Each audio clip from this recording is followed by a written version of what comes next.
छोटा सा कंसेप्ट बताता हूँ जिसके माध्यम से अपन जलवायु निकाल सकते हैं। ठीक है, जलवायु का निर्धारण कैसे किया जाता है। आप एक छोटा सा चित्र देखकर उसके माध्यम से जलवायु का निर्धारण कर सकते हैं।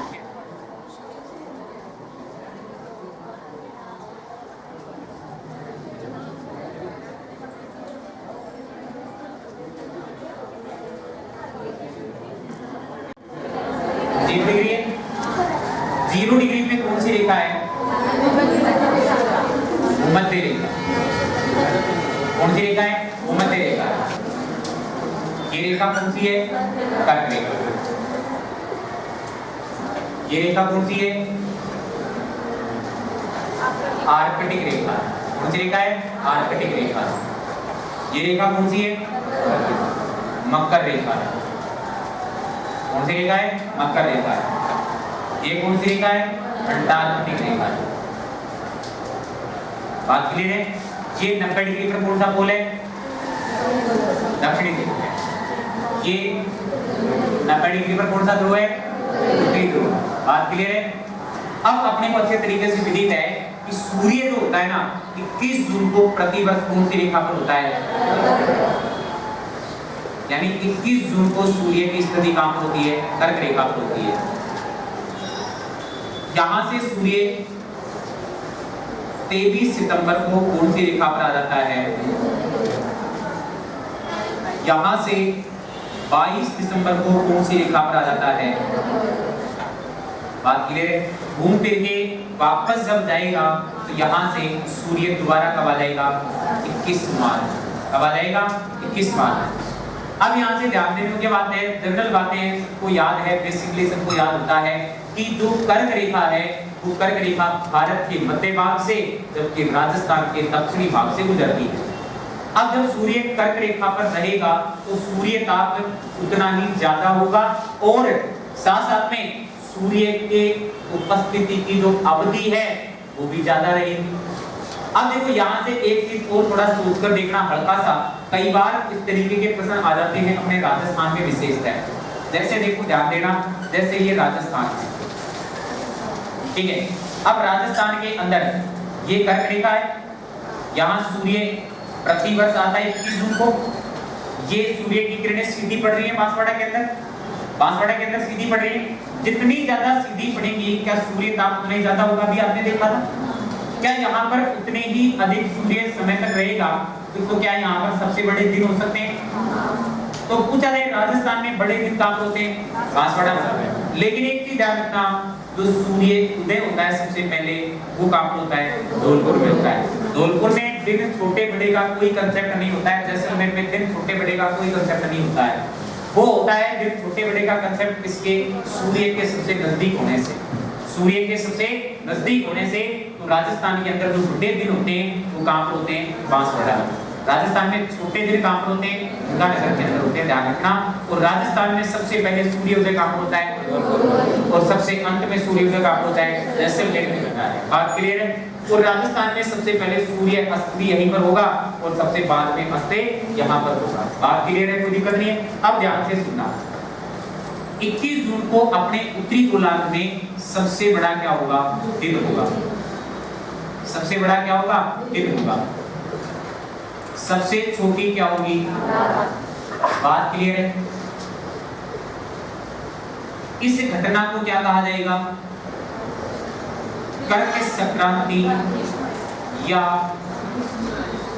ग्रीष्म आयना। कर्क संक्रांति या ग्रीष्म आयना। मुझे बताइए जून के महीने में क्या उत्तरी गोलार्ध में राजस्थान के अंदर ऋतु कौन सी चल सकती है? ग्रीष्म की चलेगी। कौन चलेगी? ग्रीष्म की। यानी यहाँ पर ऋतु कौन सी रहेगी?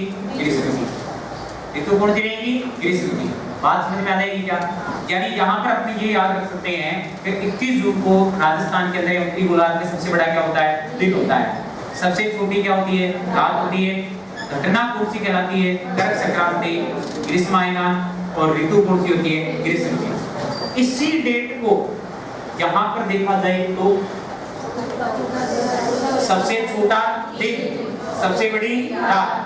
तो 21 जून को यदि मैं दक्षिण के अंदर देखता हूँ, यानी इस मकर रेखा वाले एरिया के आसपास देखता हूँ, तो मैं क्या प्राप्त करता हूं, सबसे छोटा दिन, सबसे बड़ी रात, सबसे बड़ी रात। ऋतु कौन सी होगी, शीत ऋतु होगी, यानी ऋतु कौन सी रहेगी, शीत। देखो इसके विपरीत देखना है यहाँ पर, इसके क्या देख रहा है, विपरीत। बात समझ में आ गई।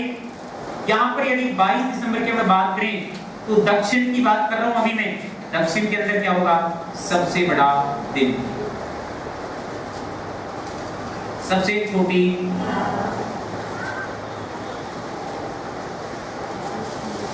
ऋतु कौन सी होगी, ग्रीष्म की। घटना क्या कहलाएगी, शीत आयना या मकर संक्रांति या मकर संक्रांति। बात क्लियर है, नोट करते जाइए साथ साथ इसको। ये दोनों बातें क्लियर है क्या। अब यदि मैं इसी 22 दिसंबर को यहां पर रखकर देखूं उत्तर वाले पार्ट में, तो उत्तर वाले पार्ट में क्या होगा सर, कि एक तो सबसे छोटा क्या हो जाएगा, दिन,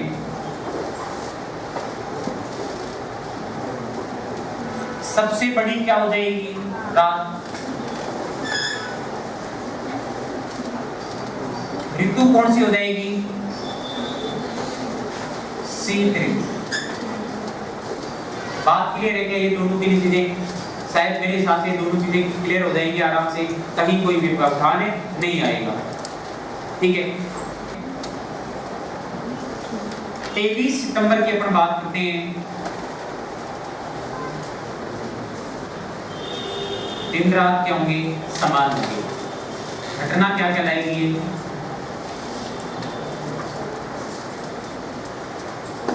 शरद विषुव कहलाएगी। क्या कहलाएगी, शरद विषुव। बात क्लियर है। यहां से यदि इसकी बात करें तो दिन रात फिर से क्या हो जाएंगे, समान। यानी साल में दिन रात की अवधि समान कितनी बार होती है, 2 बार होती है। कितनी बार होती है, 2 बार होती है। और 2 बार कब कब होती है, 23 सितंबर और 21 मार्च को होती है। 23 सितंबर और 21 मार्च को दिन रात की अवधि क्या होती है, समान होती है। और इस घटना को कहा जाता है बसंत विषुव या ग्रीष्म विषुव। तो ये विषुव की घटना भी साल में कितनी बार होती है, 2 बार होती है। और दोनों बार कब कब हो रही है, 23 सितंबर और 21 मार्च को। 23 सितंबर और 21 मार्च को ये दोनों घटनाएं घटित हो रही हैं। और ये दोनों घटनाएं क्या कहला रही हैं, विषुव की घटनाएं। या फिर ये भी कह सकता है आपका एग्जामिनर कि जब जब विषुव की घटनाएं घटित होती हैं उन डेट्स के बारे में बताइए। तो वो डेट्स क्या क्या हो सकती हैं, 23 सितंबर और 21 मार्च। बात यहाँ तक क्लियर होगी शायद। ठीक है, यहाँ नोट डाउन करना है, उधर वाला भी नहीं करना है। उधर वाला मैं आपको बता दूंगा, लिखवा दूंगा नीचे अलग से। और ये चित्र भी शायद समझ में आ गया होगा। अब इसी चित्र के माध्यम से आप जलवायु निकालना सीखेंगे। यही चित्र आपको जलवायु तक लेके जाएगा कि जलवायु कैसे निर्धारित की जाती है, जलवायु कैसे निर्धारित की जाती है किसी भी क्षेत्र की। क्योंकि मैंने आपको बताया था कि जो सबसे छोटा पार्ट होता है वो क्या होता है, मौसम। उससे बड़ा पार्ट क्या देखा था, ऋतु। और अंतिम पार्ट क्या देखा था, जलवायु। क्या देखा था, जलवायु। ये सब देखा था आपने, चलेगा। जैसे ये सूर्य होता है, ध्यान देने से प्रश्न को ध्यान समझना। इसने कहा कि पृथ्वी पर दिन रात को पृथक करने वाला पदार्थ कौन सा हो सकता है, ये सूर्य है, ये हमारा पृथ्वी है। अब पृथ्वी के ये बिल्कुल बीचों भाग से कौन सी रेखा गुजरी है, 0 डिग्री। अब ये देशांतर है, ये क्या है, देशांतर। अब एक चीज ध्यान देना, जो पृथ्वी है, पृथ्वी अपने अक्ष पर जो घूर्णन कर रही है ना, वो अपने को पता है कि इसी रोटेशन में कर रही है, इसी रोटेशन में, यानी पश्चिम से पूर्व की ओर कर रही है। क्लियर है। अब जैसे मान लीजिए ये था 5 डिग्री देशांतर, क्या था, 5 डिग्री। इधर था कोई एक 10 डिग्री, क्या था, 10 डिग्री। बात क्लियर है। अब यहाँ से ये 5 डिग्री 24 घंटे में एक ऐसा समय आएगा जब इस सूर्य के सामने से गुजरेगा। 360 डिग्री का एक चक्कर पूरा 24 घंटे में लग जाता है। यानी पृथ्वी अपने अक्ष पर एक चक्कर पूरा करने में 24 घंटे का क्या लेती है, समय लेती है। 24 घंटे क्या रहती है, समय लेती है। तो ये 5 डिग्री वाला जो पार्ट है या देशांतर वाला पार्ट है, ये सूर्य के सामने से गुजरेगा। सूर्य के सामने से गुजरेगा तो जैसे ही सूर्य के सामने आ जाएगा वहां पर क्या हो जाएगा, दिन। दूसरे चित्र में समझना थोड़ा सा, ये पृथ्वी है, इसका ये ए भाग है, ये बी भाग है। ए भाग जो सूर्य के सामने है वहां पर क्या है, दिन है, और ए बी भाग जो सूर्य के विपरीत है वहां पर क्या है, अंधेरा है। वहां पर क्या है, अंधेरा है, मींस क्या है, रात है। जब ये घूमकर वापस ए वाली सतह बी की जगह और बी वाली सतह ए की जगह आ जाएगी तो बी वाली सतह पर क्या हो जाएगा, दिन। अब ऐसा तो कभी होता नहीं है कि पूरी पृथ्वी पर एक ही साथ लाइट आ गई, ये सब दिन हो गया, एक साइड की स्विच बंद हो गया तो दिन रात हो गया, सारे सो जाओ मिलके, नहीं ना, ऐसा तो नहीं है। यानी ऐसा भी नहीं है कि सभी जगह एक साथ दिन और सभी जगह एक साथ क्या हो, रात हो। कुछ पार्ट ऐसे हैं जहां पर धीरे धीरे दिन ढलता जाता है, कुछ पार्ट ऐसे हैं जहां पर धीरे धीरे सूर्य उदित होता जाता है। सूर्य क्या होता जाता है, उदित होता जाता है। तो एक बीच वाला ऐसा कोई ना कोई पार्ट होगा जो इधर दिन को और इधर रात को, या इधर रात को या इधर दिन को क्या करेगा, पृथक करेगा, और वह जो सर्किल बनेगा वही सर्किल कहलाता है प्रदीप्तिमान वृत्त कहलाता है। ये आपको ध्यान रखना है। इसमें जो है ना भूमध्य रेखा का कोई पार्ट या कोई रोल नहीं होता है। तो पृथ्वी पर जो दिन रात को पृथक करने वाला व्रत होता है वह व्रत कहलाता है प्रदीप्तिमान व्रत। अब वो तो इस बात को लिख भी सकते हैं, लिख दीजिएगा कहीं पर भी कि पृथ्वी पर दिन रात को पृथक करने वाला व्रत प्रदीप्तिमान व्रत कहलाता है। पृथ्वी पर दिन रात को पृथक करने वाला व्रत प्रदीप्तिमान व्रत कहलाता है। प्रदीप्तिमान व्रत कहलाता है।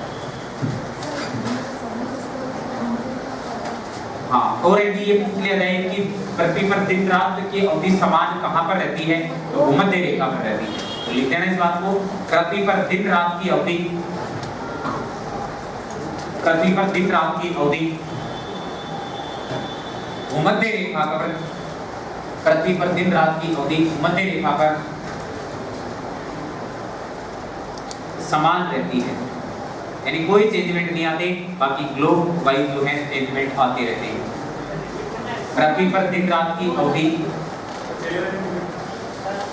पहली वाली कोई पृथ्वी पर दिन रात को पृथक करने वाला व्रत प्रदीप्तिमान व्रत है। ये मैं लिख देता हूं, प्रदीप्तिमान व्रत है, प्रदीप्तिमान व्रत है। बात क्लियर है। और इसकी कोई लोकेशन फिक्स नहीं होती है, क्योंकि लोकेशन प्रति मिनट के हिसाब से चेंजमेंट होती रहती है, कि सूर्य 1 डिग्री को पार करने में 4 मिनट का समय लेता है। तो प्रति मिनट के हिसाब से क्या सेकंडों के हिसाब से ये चेंज होता रहता है लोकेशन। जहां जहां दिन गया वहां वहां रात धीरे धीरे कम होती जाती है, और जहां दिन बढ़ता जा रहा है वहां रात धीरे धीरे क्या होती जाती है, बढ़ती जाती है। बात क्लियर है। फिर लिखो, पृथ्वी पर दिन रात की अवधि समान भूमध्य रेखा वाले क्षेत्रों में होती है या विषुवत रेखीय क्षेत्रों में होती है। पृथ्वी पर दिन रात की अवधि विषुवत रेखीय क्षेत्रों में, दिन रात की अवधि समान विषुवत रेखीय क्षेत्रों में होती है, विषुवत रेखीय क्षेत्रों में होती है। बात क्लियर है, कोई दिक्कत नहीं है। तो यदि दिन रात की अवधि समान पूछी जाए तो कहां पर बताएंगे, विषुवत रेखीय क्षेत्रों में। अब थोड़ा सा ध्यान देने योग्य बात है, हल्का सा आप थोड़ा सा क्लाइमेट वाले को समझना, कैसे ध्यान देना।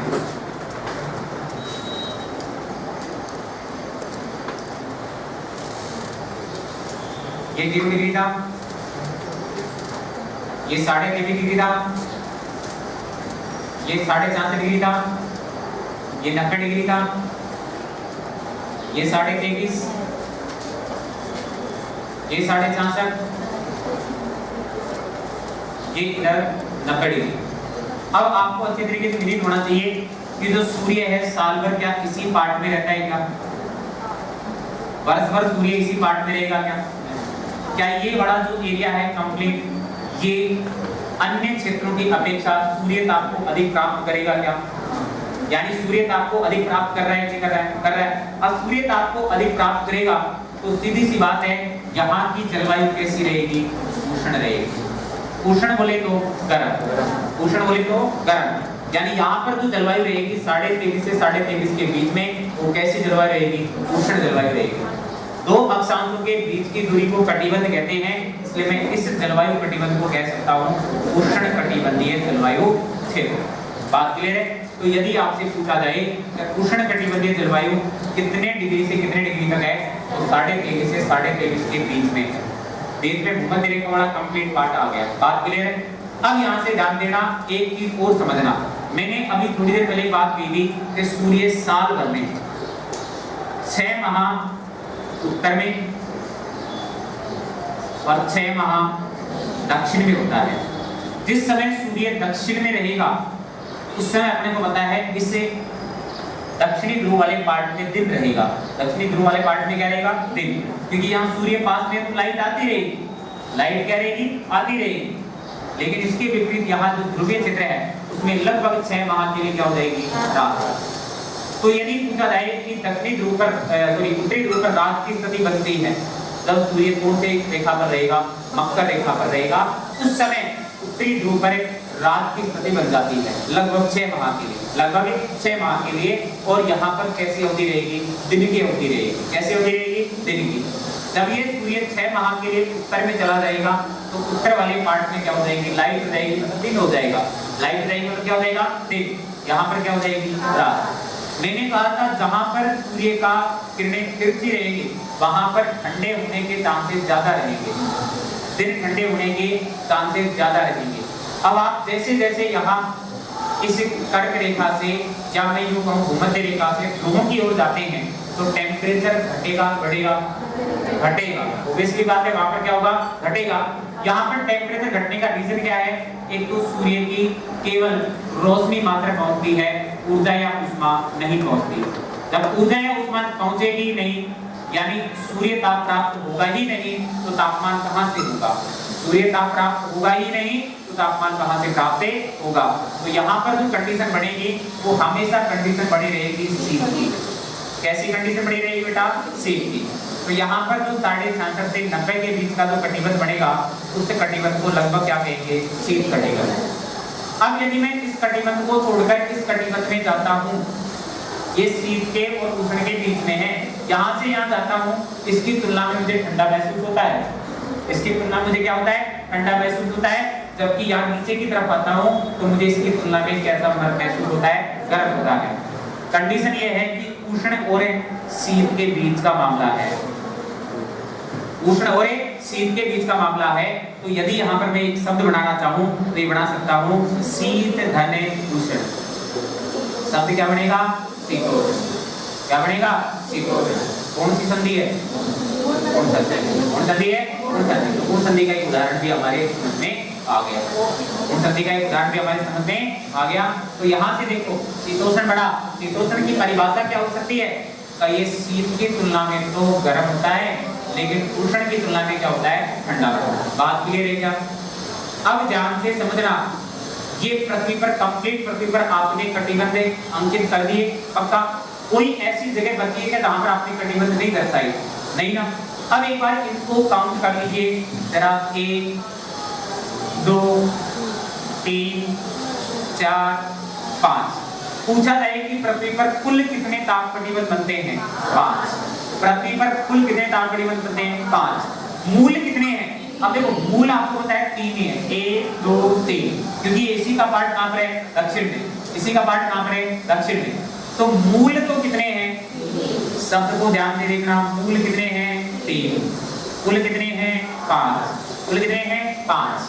अब मुझे बताइए इस कटिबंध में कहीं पर कोई जगह बची है क्या? नहीं। अभी अचानक से अपन देखते हैं अपने घर में कोई मेहमान आ जाए, अपने हाउस फुल है, तो क्या उस मेहमान को ये कहेंगे क्या कि आज जगह नहीं है, कल आना? आज जगह नहीं है, कल आना, कल आपकी अच्छी व्यवस्था कर देंगे। नहीं सर, से एडजस्ट करना पड़ेगा, से एडजस्ट करना पड़ेगा। और हमारी जो रिश्तेदारी में सबसे खतरनाक जीव पाया जाता है उसका नाम है उपज। क्या नाम है? उपज। पूरी शादी में एक टेंशन रहती है कि ये नाराज नहीं होना चाहिए, ये नाराज नहीं होना चाहिए। उपाजी नाराज मतलब पूरा शादी का मजा किक रहा। क्योंकि आपको पता है राजस्थानी भाषा में कहा होता है, बोला भैंस भी जाए जाने भी ले जाएगी, दूध भी जाएगा वो आज भी ले जाएगा, उसके जाएगा उसी 10 बातें लेके जाएगा, है कि नहीं? अरे तो भैंस भी जाए कुत्ता भी जाए, ऐसा काम क्यों करें? उसको राजी रखना पड़ता है, उसको राजी रखना पड़ता है। ठीक है, चलो ध्यान देना।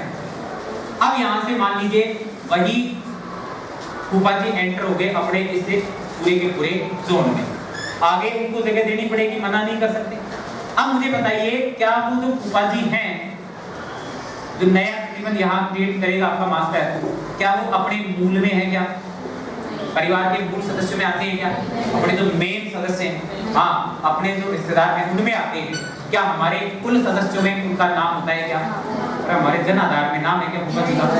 अपने पर्सनल जन आधार में है क्या?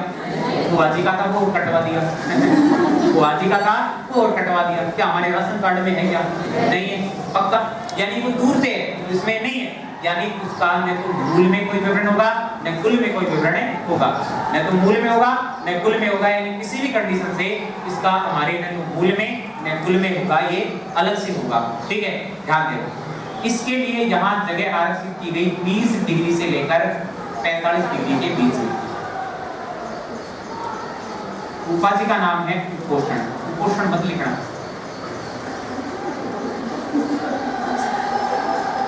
और कहीं आप भी अपने फूफा जी को जाते हैं कुपोषण मत कर देना, नाराज रहेंगे।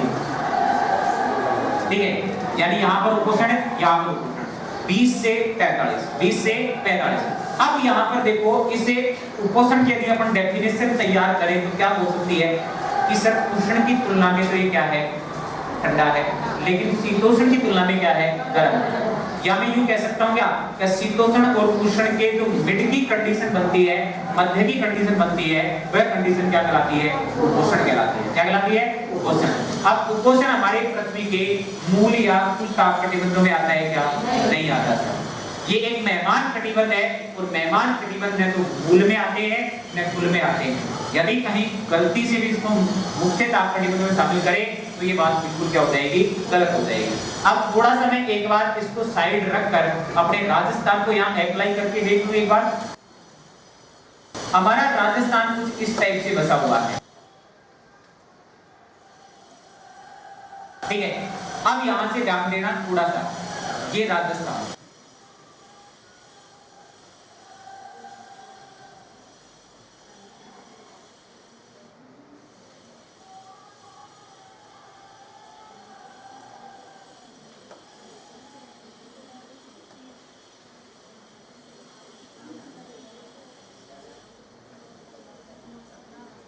ठीक है। ये जिला है बांसवाड़ा, ये जिला है डूंगर, ध्यान देना।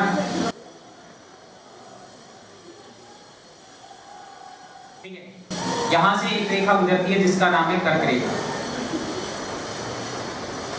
ठीक है, ये कर्क रेखा गुजर रही है, क्लियर है।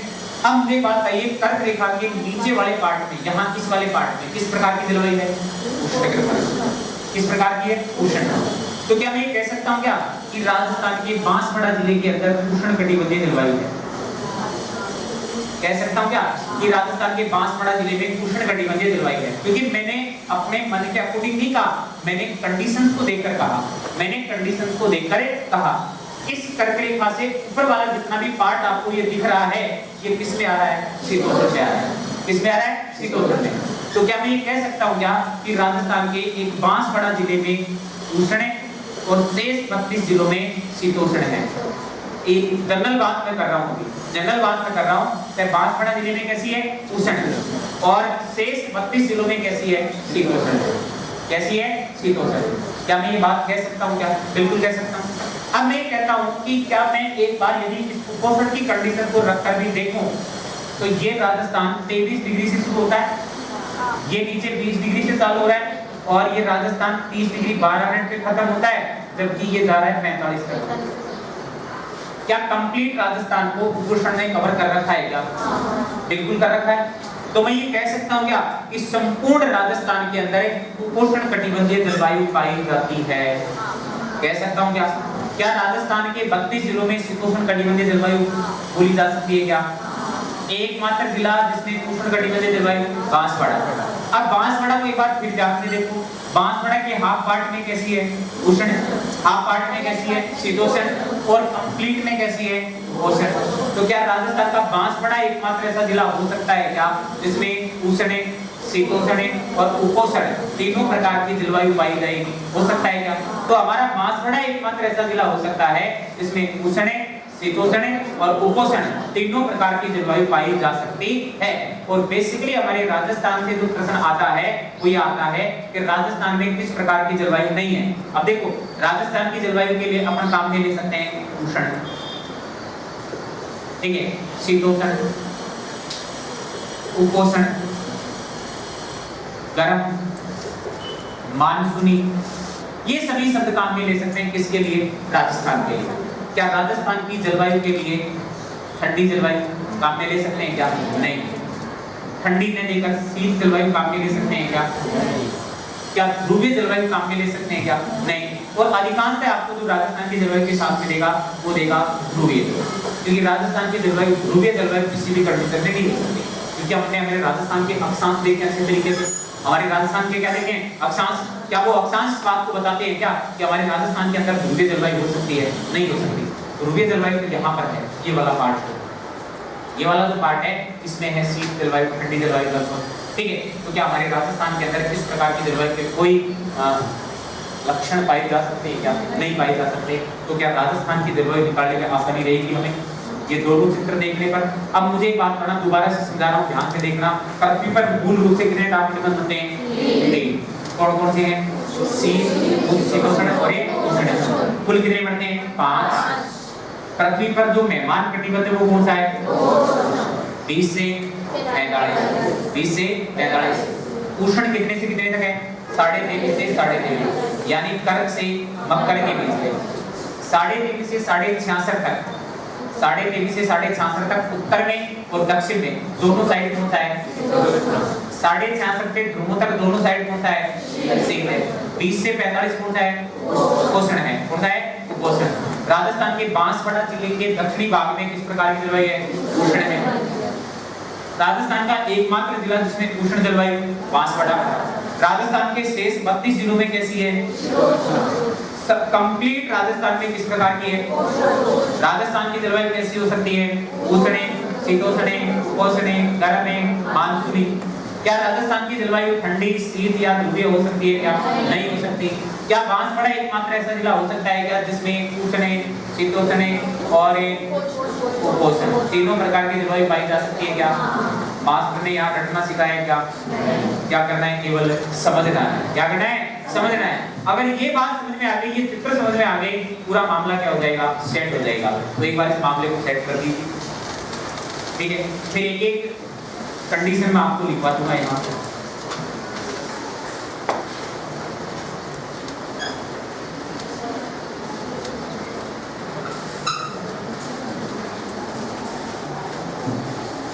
और इस चित्र को तत्काल प्रभाव से बना दीजिए एक बार। सॉरी, चित्र की दो बातें लिखना। पृथ्वी पर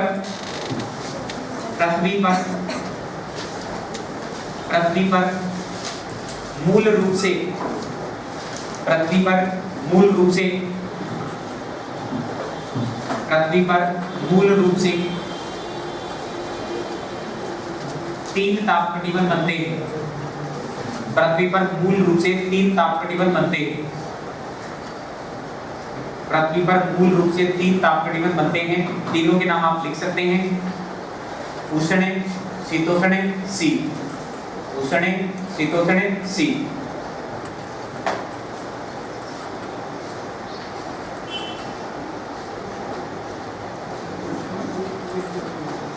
उष्ण, शीतोष्ण, शीत। कुल आपको पता है 5, आपको लिखने की आवश्यकता नहीं है, तो लिख दो कुल 5 ताप कटिबंध। कुल कितने? 5। अब कुल के अंदर इस मेहमान का कटिबंध को मत गिन लेना, ये मेहमान कटिबंध है, अन्य ताप कटिबंध है, ठीक है। तो अन्य ताप कटिबंध लिख देना उपोष्ण। अन्य ताप कटिबंध क्या हो जाएगा? उपोष्ण हो जाएगा।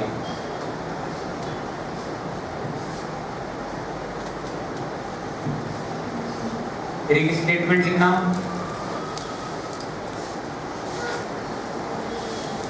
ना बांसवाड़ा जिले में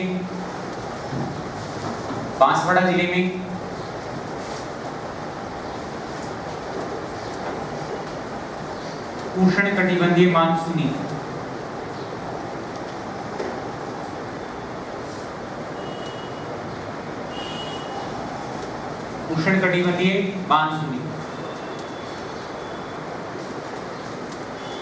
तथा शेष 32 जिलों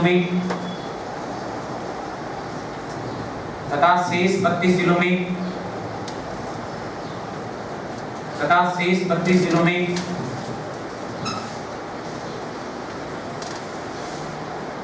शीतोष्ण कटिबंधीय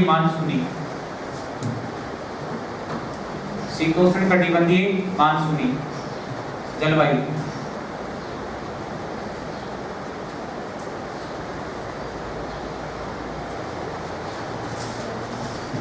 ठीक है। संपूर्ण राजस्थान में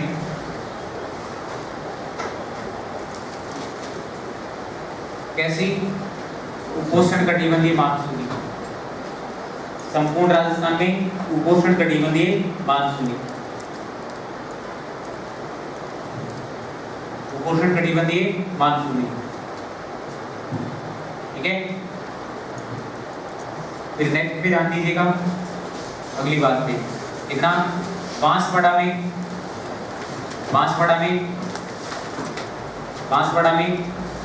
उष्ण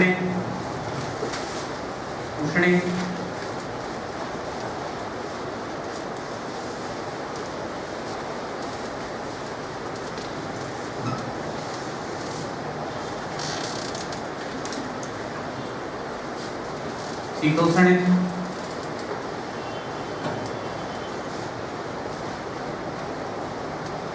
उपोष्ण तीनों प्रकार की जलवायु पाई जाती है। और मैं फिर कह रहा हूँ, राजस्थान की जलवायु के संबंध में उष्ण भी काम में ले सकता है, शीतोष्ण भी, उपोष्ण भी, गर्म भी, मानसूनी भी, लेकिन ध्रुवीय या ठंडी जलवायु नहीं हो सकती या टुंड्रा तुल्य जलवायु भी नहीं हो सकती, क्योंकि आपने टुंड्रा तुल्य भी पढ़ा होगा भारत के हिमालयी क्षेत्र के अंदर, ठीक है। चलेगा।